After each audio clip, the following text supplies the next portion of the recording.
the East Kern Water District. Thanks to John Joyce, who contacted me and put me in contact with Dwayne Chisolm, who's the Assistant General Manager for AVEK. I'd like to welcome you here to kind of give us an update as to what's new with AVEK. Thank you for having me here, and I'm going to give a short presentation about a few things and leave some time for questions. I'm sure you have plenty of questions. First off, my name is Dwayne Chisolm. I've been working for AVEK for about 18 months. I have about 30 years of experience in very small to medium-sized communities, so this is a very familiar forum for me for various types of things. Worked primarily in the water, wastewater, public utility areas, but have done a little bit of regional planning and some other things through the course of the career.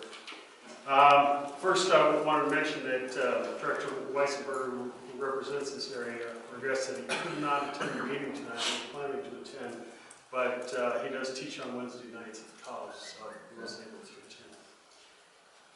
attend. Just a little bit of background about AVEK for those that may not be familiar with it. AVEK was created in 1959. It was primarily to get an allocation from the State Water Project that was going through during those periods in the early 60s. AVEK is a water wholesaler. In other words, we acquire water from the State Water Project and then pass those costs on to water retailers who provide the retail water to the various service areas within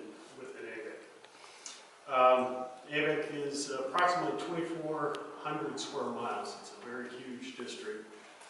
There is the actual service area that we provide, where we actually provide water to retailers within that. It's very small compared to the total area. And I'm sure one of the questions that I'm going to get asked here, so I thought I'd just try and address it right from the very beginning, is what am I getting for my taxes paid to AVEK? Okay, and I can understand why you might ask that question. And essentially what the answer is you're getting access to the State Water Project. And this was a decision that was made back in the 60s to include this area within the AVEK service area, and there was an election during that period, and the majority decided to form AVEK.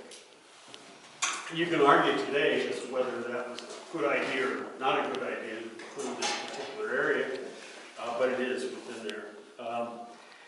Just as I indicated, though, there are many property owners within the service area that don't receive direct water supplies from AVEK or through retail. For such a large district.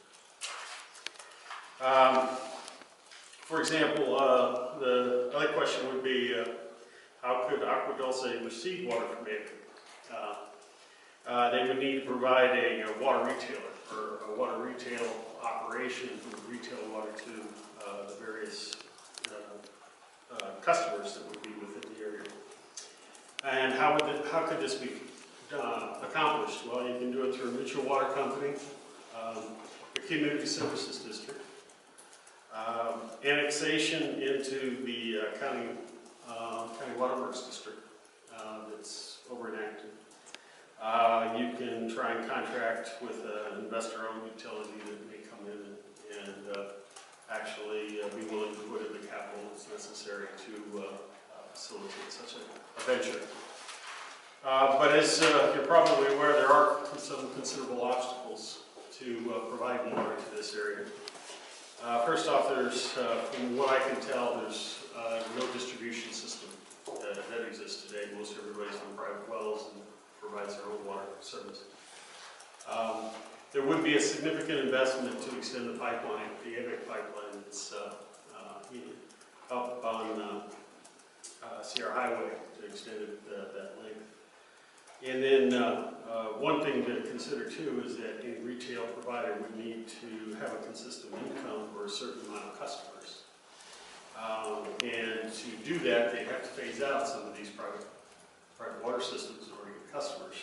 So you're really looking at a long-term proposition if you're going to try and develop, water system in here that would be serviced through AVEK in some fashion. So the other thing to mention is your topography is such that it'll be a somewhat complicated water system because various zones, there are various zones, and you'd have a lot of pumping plants and pressure reducing valves, other types of things. It's not like you're going to the bottom of the desert where it would be the same level and relatively simple. So, thinking about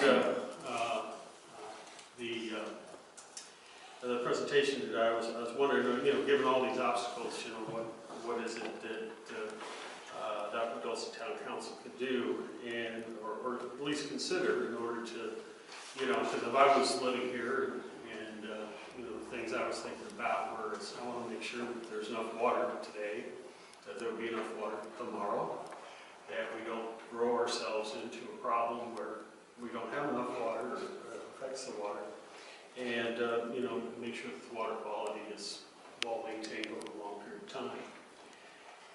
And so one of the ways you might be able to do that would be through some kind of groundwater management program.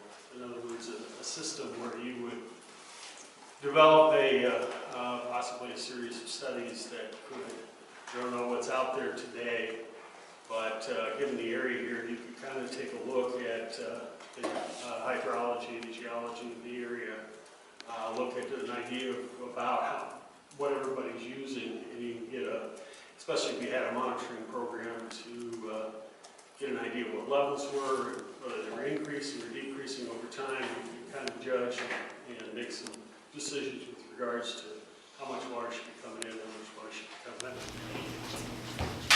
I'm actually going back to American Idol next week. It'll be the third time in 6 weeks. I know, tenacious, a lot of emails explaining the situation. And then America's Got Talent over spring break. So it'll be really fun. We're working on a show. It's going to be the theme. It's different genres. This is going to be from our country genre. It's called Country Roads. It's a 4-part a cappella